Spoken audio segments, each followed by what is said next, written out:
இன்றைய 5 முக்கிய செய்திகள் உங்களுக்காக.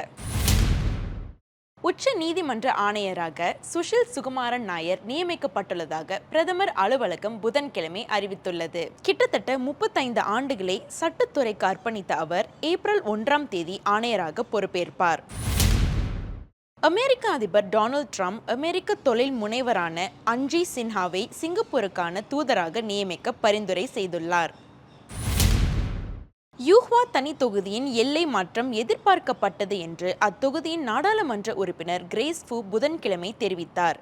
வாக்காளர் எண்ணிக்கை சரிந்து வரும் முதிர்ச்சி அடைந்த குடியிருப்பு பகுதியாக யூஹ்வா தனி தொகுதி இருப்பதே இதற்கு காரணம் என்றார் அவர். வரும் ஏப்ரல் மாதம் 1ஆம் தேதி முதல் சிங்கப்பூர் ஏர்லைன்ஸ் ஸ்கூட் விமானங்களில் பயணம் செய்யும் போது பவர்பேங்க் எனப்படும் கையடக்க மின்னூட்டிகளை கொண்டு தனிப்பட்ட சாதனங்களுக்கு மின்னூட்ட தடை விதிக்கப்பட உள்ளது. பாகிஸ்தானில் பிரிவினைவாதிகள் கடத்திய ரயிலிலிருந்து பிணை பிடிக்கப்பட்ட 155 பேர் மீட்கப்பட்டனர்.